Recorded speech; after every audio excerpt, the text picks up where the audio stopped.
Yo, people out on that YouTube source. It's your good old buddy Sam, live in that J-Land with a new haircut. Anyway, today I am back with my good buddy Khatz. You've seen him in a couple of my videos. He's basically like my teacher, I guess you could say. Not teacher, but basically he made an outline on how to learn Japanese. And I've been following his way of doing it, and it's worked out really well for this past year. So also, he's one of my best friends in Chiba, and a lot of you guys ask me like, oh my god, how's racism in Japan? Sam, I'm a black something in America. Will they accept me in Japan? Well, let me ask somebody who is a black guy who lived in America. Since we're both minorities here, let's ask him first what he thinks about racism in Japan. We're in a sushi place, by the way, so enjoy the ambience. So, Khatz, what's up, man? Long time no see. My viewers are like, where's Khatz? We miss Khatz. Anyway, we're eating sushi, and Khatz is translating right now. So, Khatz, let's just first off ask, have you been racially profiled or racially hated? Has anybody come to your house and kicked your cats or anything? They just come into your house and blatantly beat up your pets, you know? Nothing like that. Have you felt any time in Japan where it's been like, oh my god, like that was racist, that was racist?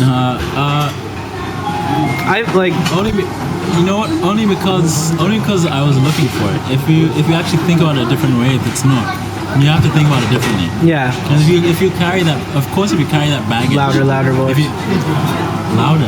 Well, just a little louder, like because the microphone's right here. Of course, if you carry that baggage from other countries, right? Yeah. And those historical assumptions, you take them to a situation here. Then of course, and something happens, then you'll see that, but that history doesn't exist here, so you can't bring that in. Yeah. It's not really. You know, like I've been, like when I was skateboarding in this place called Kofu, and when I was skateboarding in Tokyo, I've got 2 tattoos, and some old guy saw them and he just totally spit on me and then rode off his bicycle. And I was like, racist! But, you know, for all he knows, like I could have fucked his daughter the night before. I mean, you know, she had to be someone's daughter. Anyway, back to Khatz. So, Khatz, I don't know, well, it's just like, for example, Khatz, a lot of people complain about how we get stopped by the cops sometimes and ask for our ID cards, which is blatant, like, racial profiling. Khatz, tell us what happened with you where you live. Oh, well, yeah, so it happened a few times, but then I took the names each time. Yeah. And service numbers. Then I kept seeing the same guy, like I knew his name. Yeah. And so I was like, dude, hey, what's up? Yeah. And yeah. Like, what's going on? This is the 3rd time. Yeah.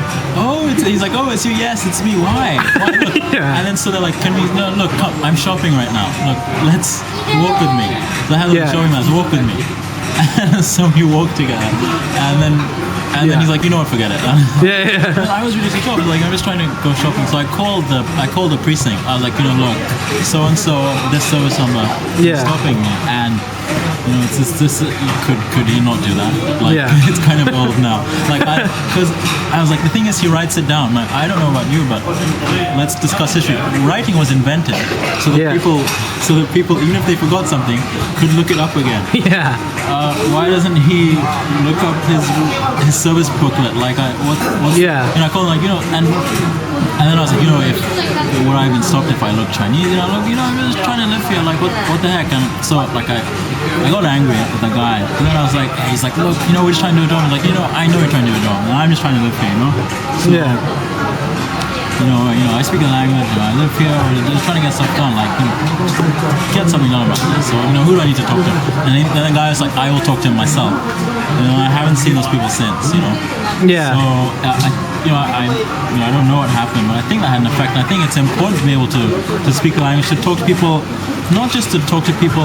I often joke about like intimidating people linguistically. Yeah. But not just that, but actually just talk to people at a human level. Just like, look, man, look, sit down. What are you doing? Yeah, eat some candy. Is something wrong? Yeah. How's this? Have you? How's your wife, man? What's have you found that Lindsay Walker's killer yet? Like, yeah. Like, no. You seem awfully. Yeah. You seem very concerned about us when it was a Japanese guy, Yeah. So it's not, and so what that comes down to is you need to have the ability to talk to people and to write to people. Otherwise, otherwise, if you're a long-term resident here, you're not doing your part. Yeah. What would you say, like, if in the US, let's say in the US, right? Yeah. There were German immigrants always complaining on German message boards about how the Anglos act like this, and Yeah. the Anglo cops don't make my name is Schneider, and like all this stuff. Yeah. You're like, you don't even speak English, like what the heck? Like, Yeah. and they read their German newspapers and stuff. You'd be like, you know, we'd like to be friendly with you if we could freaking talk to you. Yeah. Let me tell you something. Like Japanese people take English in school, but Americans take Spanish in school and French, and like that hasn't done much for them either. Yeah. They don't know English, and why should they? This is their country, you know. Yeah. If you don't speak that language and you're coming here and want to live permanently, and you should be grateful you're even allowed here. Yeah. To begin with. Yeah, exactly. It's a right, or it's a privilege, not a right. You know. Right to be here. Yeah. That's the thing. Like, if you were born and raised here, you know, and your name was Tanaka. Yeah. And like, you know, and you speak Japanese, and like, and you only speak Japanese. Yeah. And like, still weird things are happening. Yeah, It'd be a problem. But you're not that person, you know, and that's Yeah. not the case. And let's say you'd been brought here forcibly, you know, by Unless you're Korean or You know? Chinese, you don't really have any room to complain about that in Japan. You know. It's like, yeah, if it's so bad, then go back to. Yeah, go back to wherever it is you came from. If it's so bad, I don't know. It's like compared to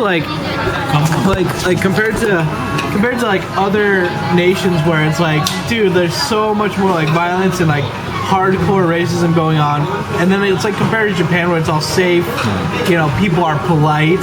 It's like, you know, and then these people who like don't even speak the language like complain that it's racism. Now it's like DeVito is cool, like, you know, but I don't really look at him for his social stuff because I've never been like racially profiled too hardcore. I've done it, it's happened to me, but it's just little stuff where you can just brush it off.